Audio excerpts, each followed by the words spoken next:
সুনীল নারায়ণ এ কি করছে ভাই? ও মানে যেমন ব্যাটিং তেমন বোলিং, ভাই যা মারছে বোলারদের ছাল চামড়া তুলে নিচ্ছে।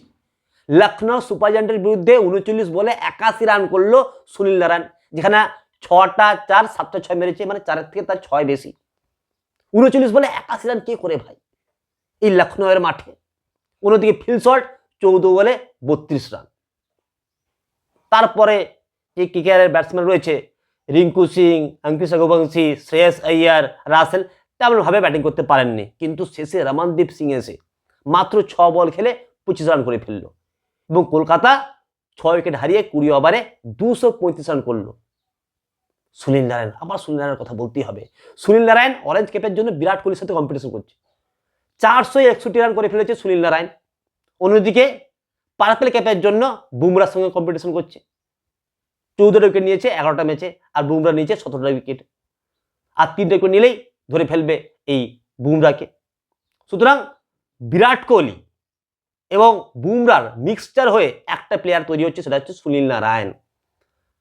শাহরুখ খানের কাছে অনুরোধ, ভাই শাহরুখ খান তুমি এই সুনীল নারায়ণকে তোমার বাড়ি মান্নাতে ডাকো এবং তাকে বেশি টাকা দিয়ে দাও, বেশি টাকা দিয়ে দাও, বিশাল খেলছে সুনীল নারায়ণ। 236 রান চেস করতে নেমে এলএসজির ব্যাটসম্যানরা ধরাশায়ী হয়ে যায়। বহু কষ্টে কেএল রাহুল 25 রান করে, স্টয়নিস করে 36 রান, বাকি কোনো ব্যাটসম্যানই কেকেআরের বোলারদের কাছে দাঁড়াতেই পারেনি। একের পর এক ব্যাটসম্যান কেকেআরের বোলারদের কাছে ধরাশায়ী হয়ে গেছে। বরুণ চক্রবর্তী 3 উইকেট নেন।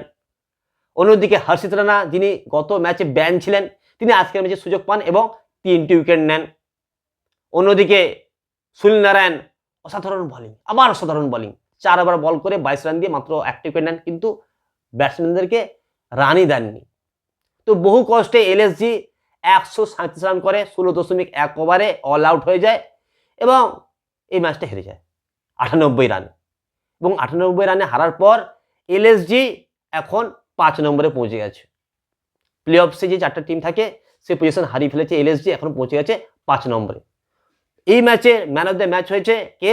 সেই সুনীল নারায়ণ। ভাই অসাধারণ প্লেয়ার, অসাধারণ, যেমন ব্যাটিং করছে তেমন বোলিং করছে, তো তাকেই ম্যান অফ দ্য ম্যাচ করা হয়েছে।